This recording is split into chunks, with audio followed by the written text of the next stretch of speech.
I don't know if you remember this lovely Rover 75 X-plate, year 2000, maybe 2001. It's quite an old car now.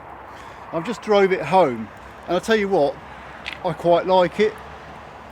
It broke down and it come back here. It's under warranty, you see, because it was one of our sales cars, got sold. It broke down. I put the scanner on it when it come back here on the back of a recovery truck, and it said throttle potentiometer open or short to ground. So I subsequently fitted a new throttle potentiometer. The actual people who were driving it, who were Americans, they thought it was an automatic gearbox issue, because every time you start the engine, the engine would rev up and then it would just die out and cut out, and they couldn't get it into gear because the engine cut out, and they thought it was the gearbox. And initially I thought, automatic gearbox on a Rover 75 V6 engine, oh dear, that's going to be a problem. Luckily it was a simple fix. Throttle potentiometer obviously goes on your throttle housing, and it tells the engine ECU where the throttle is, how fast it's opening and where the throttle is basically. So £60 later, car's fixed. I just road tested it home and back and it drives absolutely lovely. Gear changes are perfect. Anyway, I suppose I better get on. We've got another job to do today in here. Come on in. Hello everyone. Somebody asked me a little while ago, how do you tell if your timing chain has gone on your Mk5 Mondeo, or should I say if it's rattling badly and it's noisy and you want to check it? There's an easy way. Just open your bloody ears and you can flipping well hear it. But there is another way, and I'm going to show you how to tell if the tension is all broke up and it's knackered. Come and watch this. I'm going to start the engine up and you're probably going to hear it, and I'm probably not going to be able to talk over it because the engine's that flipping rattly and noisy now. But all you need, preferably a sheet of A4 paper, nice and clean.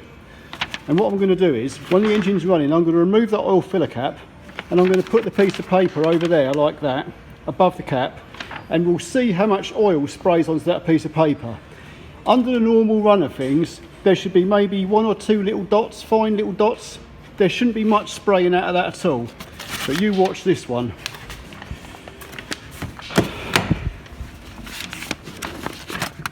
This is 246,000 miles. And by the way, this chain is almost at the point it's going to let go.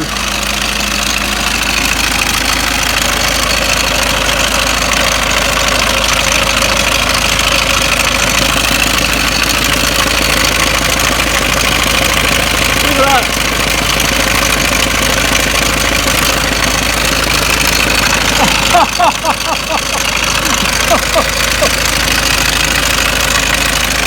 Hang on. Jesus Christ.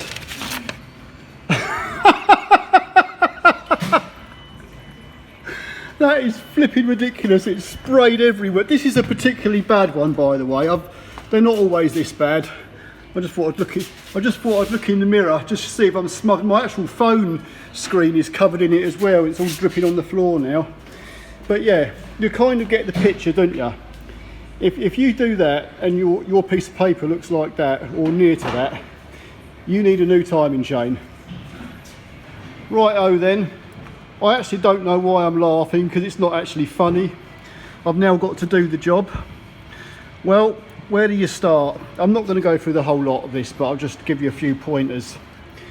Battery needs to come out, your air filter box, battery tray, and then you've got that flipping hose that comes off your turbo. This one here, it's like 3/8 mils. It bolts onto your turbo. Bloody lovely. So I'm going to remove the high pressure fuel pump, the bracket and the brake vacuum pump, get all this out of the way, and also this pipe down here, this turbo plastic hose, take that clip off and get this hose out of the way. Then this one here, you have to move. I'm going to move it up here, get it out of the way, because I need to get to the bolt at the bottom of the high pressure pump, and this hose always gets in the flipping way. I shall disconnect the fuel pipes and these two here, they will hang up onto my bonnet stay, and then I'll start making my way round here and disconnecting the wire in. There's wires down the bottom underneath. You've got to get underneath it to get to the wires off your oil pressure switch and oil control solenoid, and them wires will come up here. The fuel filter, I'm going to take the whole housing off because it's easier to get to the wires down here. You're a bit of a difficult position to get to. So anyway, I'll crack on and I'll film a few little bits as we go. I've got this high pressure pump removed. Before we put this back on after the job's done, there's a couple of things to note here. Get hold of that cog and try and wriggle it with your fingers, with your hand. If you can spin this easily, then the spring inside here is broken. It should have a lot of resistance in it, as this one has. If I push it, it springs back. And also, there is a little dot just there, which has to line up with another dot just here. So bear that in mind. What we'll do, it's a 21mm socket size, so I'm going to turn that round and set it up now so it's lined up. You turn it anti-clockwise.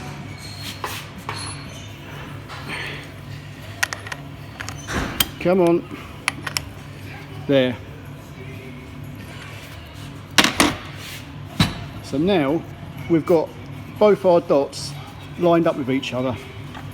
I know that's not very, let me move this around a little bit so you can see that better.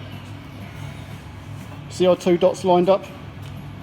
If you set them up like that, that's ready to go back in. And what I'll do is I've gone through all this before in other videos, which I'll probably link to in this one, but I'll quickly show you what you've got to do, so when you put this back in, everything's timed up properly again. I've seen this before, so I'm going to point this little bit out here.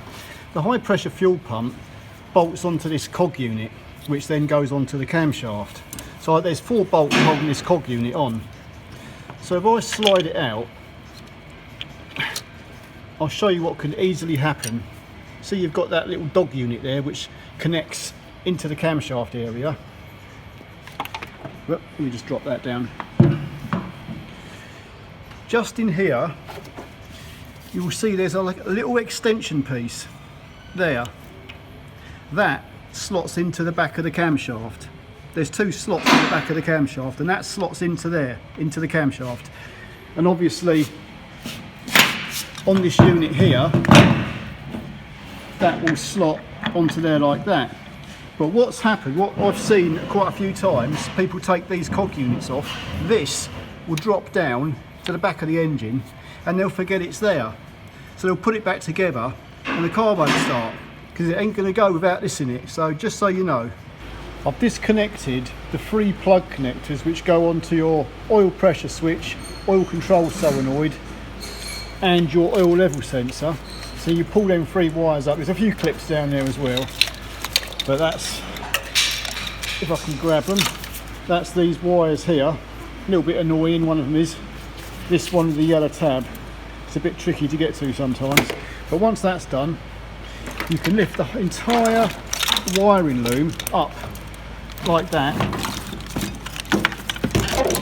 and put it all the way back. You don't have to disconnect, disconnect your camshaft sensor, but you don't have to disconnect any of the wiring plugs that go down the back, like the one on your turbo and down where the DPF is. Leave them all intact.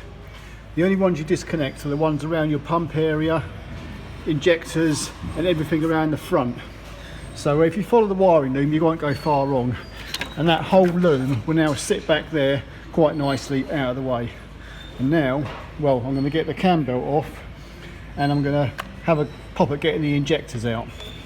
If you disconnect that vacuum pipe from your turbo actuator and follow that pipe round, unclip it, and you can just move that down here by the washer bottle out of the way.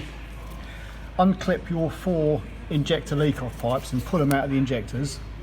There's 4 little 8mm bolts. There's one there, another one further across here, and another 2 here, but there's another 2 little 10 bolts you've got to move to get this out of the way. Just unclip this pipe. And there's a 5th 8mm bolt round by the side of the rocker cover, just there. And then this whole lot should literally lift up like that. I've just got one more pipe which I forgot about. there's a little clip here you've got to pull out, then you can push it in sort of thing, and then pull the pipe off like that. That's it, that one's off.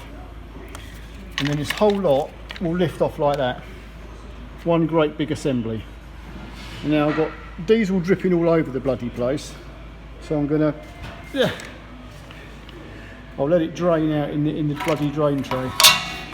But that's nice and convenient like that, and it'll all go back as one big assembly.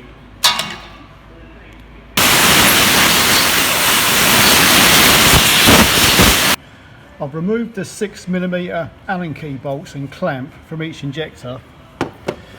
These injectors, most of the time, they will come out fairly easily. You don't need a special puller. They should come out of just a little bit of a rock with a pair of mole grips. You know, don't clamp it too tight, but then, you know, give them a little bit of a wriggle and they'll come out, boom, like that. And you have to clean them up a bit. But, and obviously, get an air line down the hole and give it a good clean out. Apart from that, the only other thing I was going to say, I'll get some long nose pliers, where the clamps sit on top of this camshaft carrier, there's little dowels. They pop out like that. They're not really held in tight at all. So make sure you remove all them 4 little dowels and don't lose them. They can fall down the injector holes if you're not careful, but they won't go into the cylinders, so you're all right. If you did drop one down there, you can fish it out again, so don't worry. Anyway, I'm going to pop the rest of the injectors out, and then we're getting there actually. Cam belt off, top cover, and then we're basically at the chain. Okay, I've removed the camshaft drive belt and the tensioners, which I'm going to replace all of them, but I put like a bolt there at 4 o'clock through the hole in the camshaft sprocket, because I'm going to remove this sprocket now.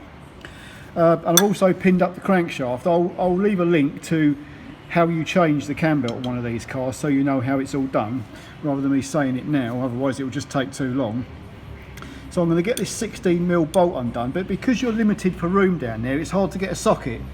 So I leave that pin in there, which goes through into the back of the cylinder head. I'll put my 16mm socket, well, spanner there, and if you double up your spanners like that, now you can get a lot of leverage to undo it. So, yeah! God, oh fucking hell! Right, I'll try not to. I'm trying to do this like one-handed, but it's loosened. So that's it. We're out. The bolt has come undone. You see how that pin has held the sprocket from turning. So that's good. And I'll tighten that back up the same way. Now all I've got to do is remove that sprocket, and it should,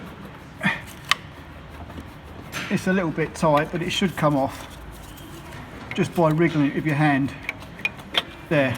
Once I pull that out, you'll see there's a little keyway in the back there, which goes into a little slot in the camshaft, which you can't really see, but you get the picture. So anyway, right, all I'm left with now is remove the bolts on this plastic top cover. Once you've got all these 8mm bolts undone on this plastic cover, you've just got to be a little bit careful trying to prise it up, because sometimes they can be stuck down a little bit on the tight side. So kinda just be careful. Oh, there it goes. That was pretty damn tight, but it's moving now.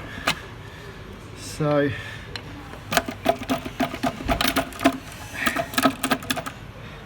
I'll tell you what, it's still stuck around this front bit, and all the bolts are definitely out. So they don't really give you anywhere to sort of like get a lever on it, get some leverage. There, surely that's going to come. It's the gasket that's stuck to the bloody head. Mind you, after the mileage this is done, you're not bloody surprised. Okay, let's put this over here for the minute. That gasket there will replace that. Let's see what the damage is then. An all too familiar story. Look at that chain, slack as anything, slack as assholes. So we can definitely say that the nylon guide that goes in the top of the tensioner is completely gone. So what I'm going to do now, get an air ratchet and undo, I think there's like 33 bloody 8mm bolts. I'm going to undo all them bolts, and then we'll crack this camshaft carrier off and then get our tensioner out. When you've got 33 bolts to undo with an air ratchet, you need blimmin' ear protection. Right.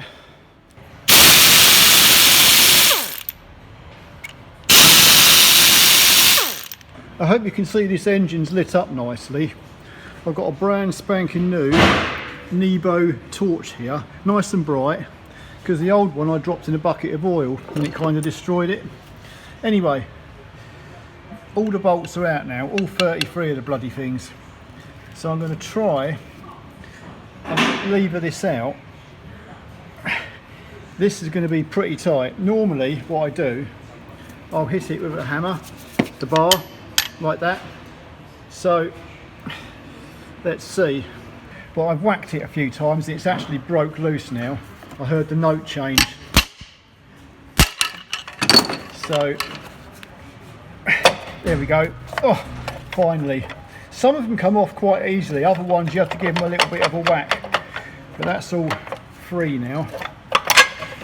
So you should be able to, in theory, lift this whole camshaft carrier off.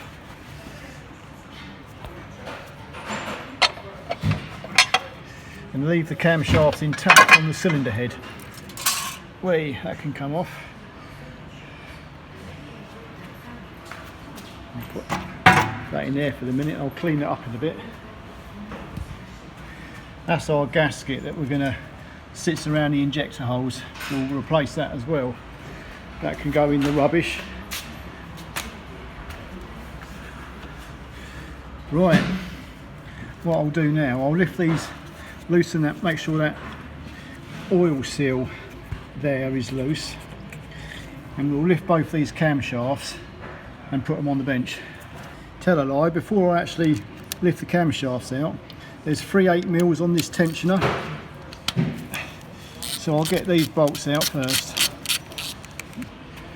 Right, because this chain hasn't broken, we're quite lucky actually, so we haven't got to check the rockers or nothing.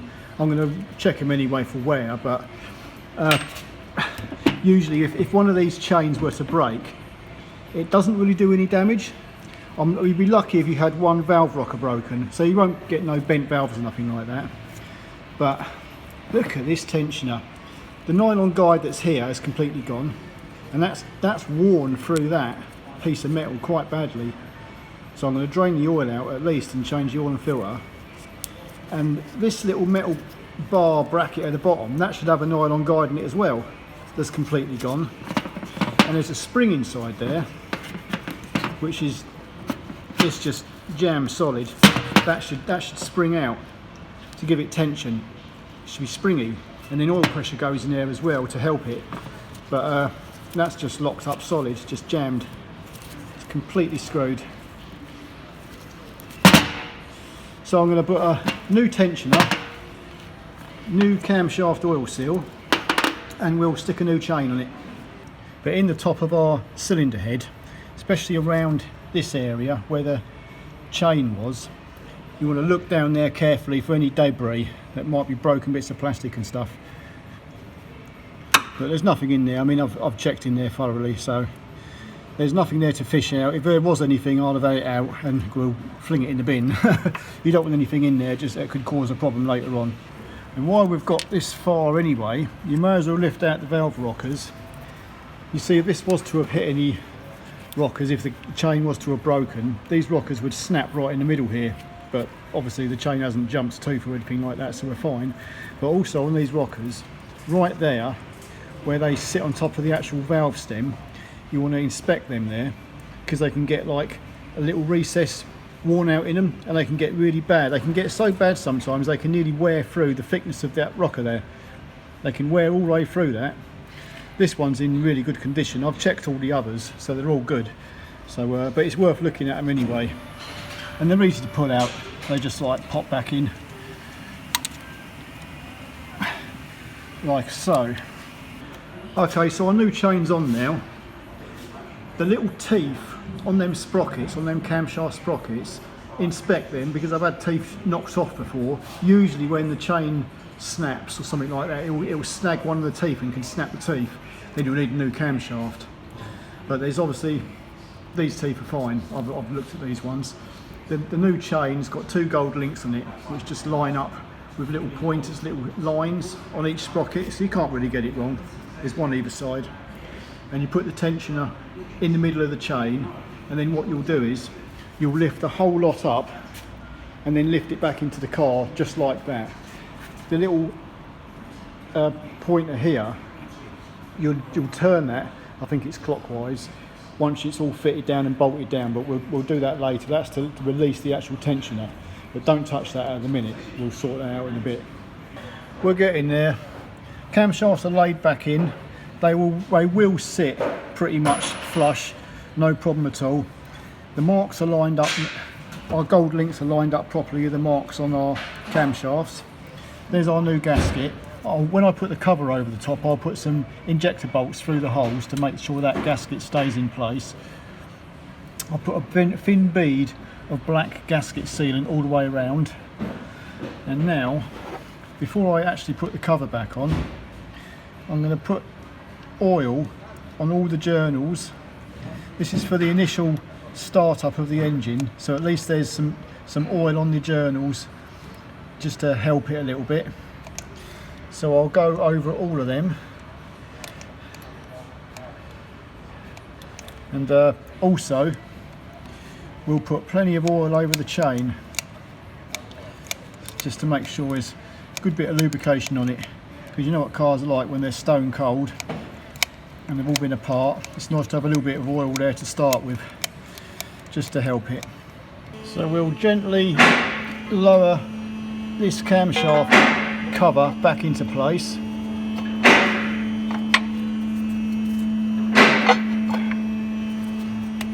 There.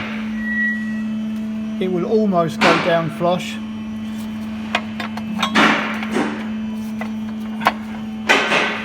So all I've got to do now is put the bolts back in.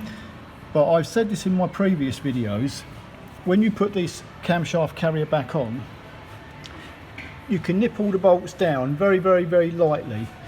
Before you tighten the bolts down, put the cog unit back and put your brake vacuum pump back in the holes, because if you bolt this straight down, you may not be able to get them pumps back in there. So it's worth putting them in first before this is nipped down properly. Also, before I put this cog unit back in, I've said this many times before, but just here there's an oil feed. It goes from the cylinder head through this cog unit into your high pressure fuel pump. These tend to leak all the time, so I get some of this black gasket sealant, just a little bit, and just a very thin smear. You don't want too much, you don't want it going through into the oil way. And I'll put that on both sides of this gasket, and just to help it seal a bit better, because these gaskets are terrible. And before we bolt that cog unit back on, don't forget our little dog drive. That can fit into the back of the camshaft, if I can get it in. There we go. And of course our cog unit will now slot into the back of that. We are finally all bolted up, apart from one which I'll do with a little wobbly bar. I'll leave the torque wrench settings for all these cam cover bolts here as well. The brake vacuum pump and the high pressure pump cog unit is all bolted on properly now, all secure. The last thing to do, apart from putting our camshaft oil seal in, is the chain will be tight already, it's really tight, but I'm going to turn this clockwise, this little screw thing here, and that will release the tensioner. So that's it, now that's all loose and that's our tensioner released. So we've got plenty of pressure on the tensioner now. That is really tight, there's no slapping that chain, so that's good. The best way to deal with that camshaft oil seal, because you're really like limited for space in here, is to press it in a little bit. I normally put a bit of silicone spray on the outer surface so it will sort of like push in a little bit without too much trouble.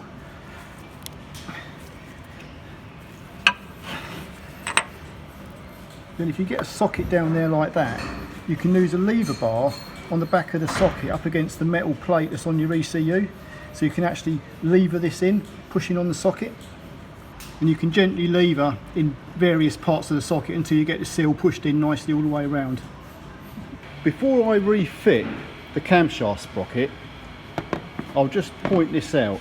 There's two holes in this sprocket. There's a big hole and a little hole. When you set your cam belt timing up, like when this sprocket is back on the camshaft, the big hole will sit around about 4 o'clock position, and you'll put a pin through that big hole and it will go into this big hole in the cylinder head, and obviously you'll have your crankshaft pinned up as well to be in line with it. So once the cam belt is all set up, you then turn your engine clockwise so that that sprocket, you see the little hole, you'll turn it around like that until the little hole is sitting roughly around about the 6 o'clock position. Then you'll put a little pin through that hole there, and it will go into the little hole at the very bottom of the cylinder head there. There's another little hole, and that's what you do to time up for your injection pump. So once this sprocket is timed up at 6 o'clock using that little hole, and obviously you've set the 2 dots on your high pressure fuel pump, you can then fit your high pressure fuel pump and it'll be timed up correctly. If you don't have that high pressure fuel pump timed up correctly, what can happen is it can send like vibrations through the camshaft and it can damage the pump, and also, well, not so much damage the pump, but it can damage the teeth on the cam belt, and you can end up with a situation where the teeth on the cam belt can get stripped. So it's best to have this timed up properly, just so you know you're not going to have problems later on. So our cam belt's all on and timed up. I'm now turning the engine clockwise, and what I have is a mirror down here so I can actually see the hole, the little hole. So roughly around about the 6 o'clock position, it's going to line up just about there. You probably can't see that very well, but there's a little hole which I showed earlier. That's lined up now. So in that position, I can now fit our high pressure pump. So there's our camshaft sprocket. That's why I use a mirror rather than a pin, because I can actually see the hole perfectly line up with the actual hole in the back of the cylinder head it's supposed to go into. And now that our camshaft is in the correct position, and remember earlier we timed our pump up, didn't we? We've got our little dot there which times up with our little dot there, or lines up, and also a new O-ring to go on the pump. So I shall pop a that on, and that's it. We are ready to fit it. There's a stud down the bottom which you have to slide it onto. I know the lighting isn't very good at the minute.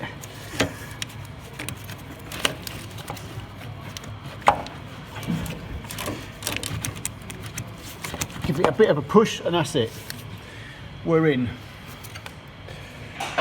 Just one thing to note here when you're putting your fuel injectors back in, I've clamped them down but I haven't tightened them up. They're still quite loose. So there's a reason for that, because now I've fitted the fuel rail, I haven't even bolted the fuel rail down properly.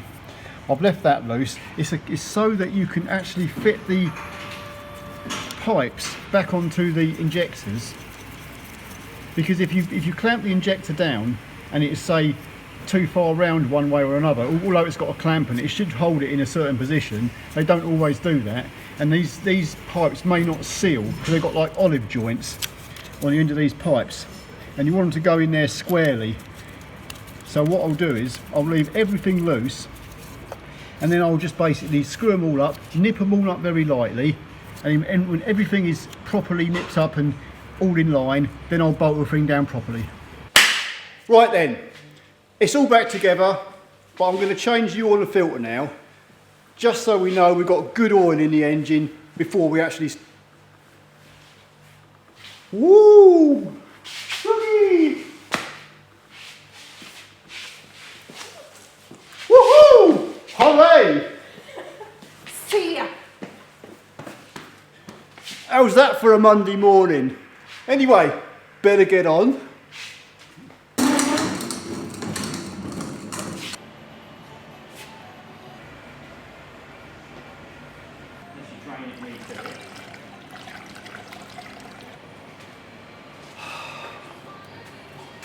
Okay then, it's all back together, finally. I've gone over all the wiring connectors, all the hose pipe connectors, everything I can think of, everything I've touched, I've double checked. So hopefully it will start. I have switched the ignition on half a dozen times to get the fuel to flow around, because we lost a lot of fuel when we were disconnecting all the pipes and everything. So with any luck, it should start. I will point out, we have had instances in the past where we've had the diesel injectors out and you put them back in and they just don't work again. They're dead. I don't know whether I'm superstitious or something, but whenever I take the injectors out now, I put them on a piece of rag or a piece of cardboard. I never lay them down on like a cold concrete floor or a metal surface, because that was the last time I put injectors on a metal surface. They never worked again. So maybe it's just me. But anyway, I'm going to give it a whirl and see if it goes. Okay then. This is always the dodgy bit, the worrying bit. Right, ignition on. Here goes.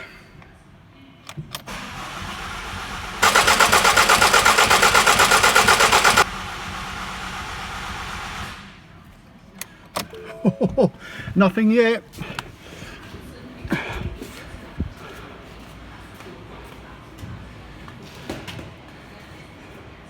But we do have to get the fuel pressure around, because we'd lost all the fuel out of the fuel rail. So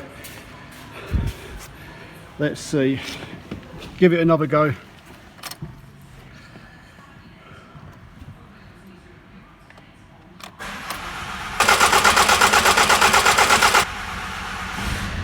Woohoo!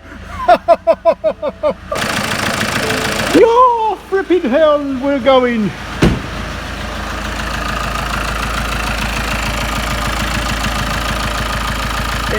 It sounds a lot better than it did. Hold on a minute. Let's do the litmus test. I know this is all right. I don't know why I'm bothering, but I'm just going to do this anyway.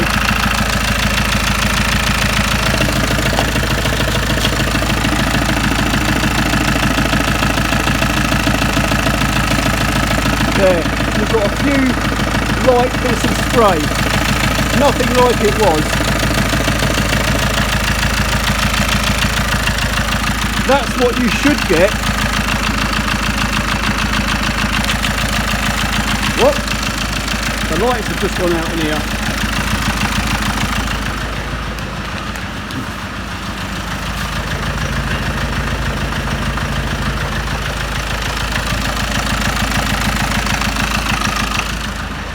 At least it's running, that's the main thing.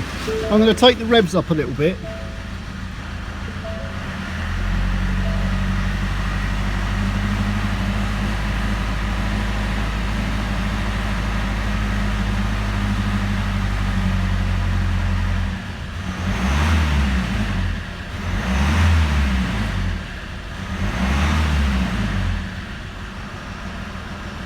Good, for 246,000 miles, it's not running too bad now. It sounds a hell of a lot better.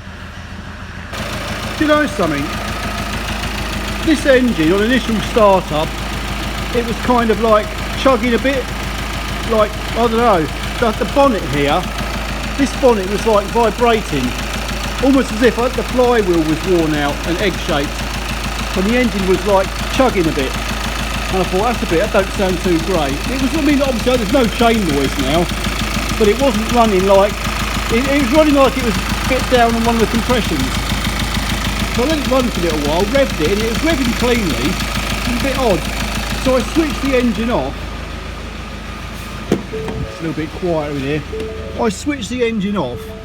I then restarted the engine, and now it's as right as rain.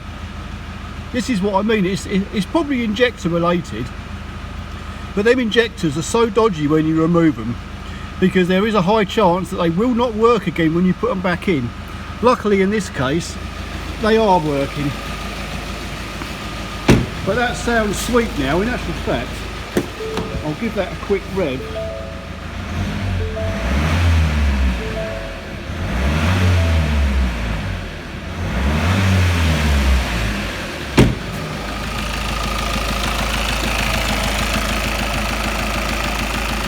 Yeah, that is now running as it should be. Nice.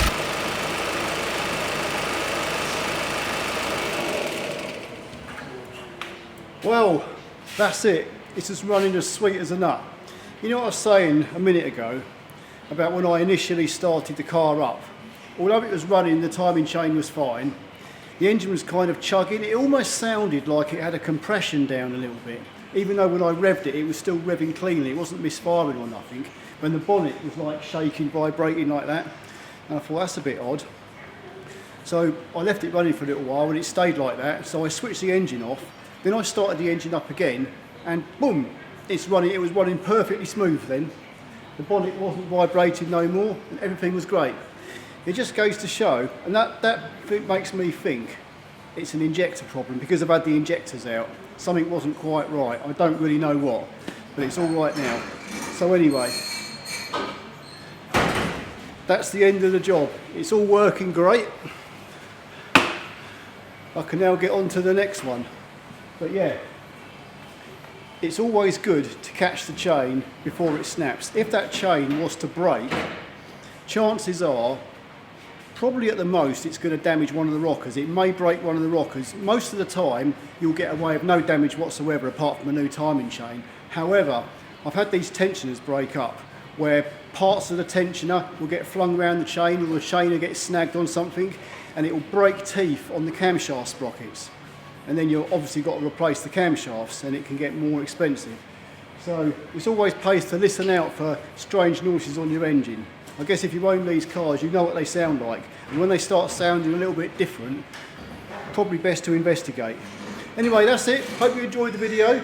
Give it a like if you think it's any good. And I'll see you all in the next one. See ya.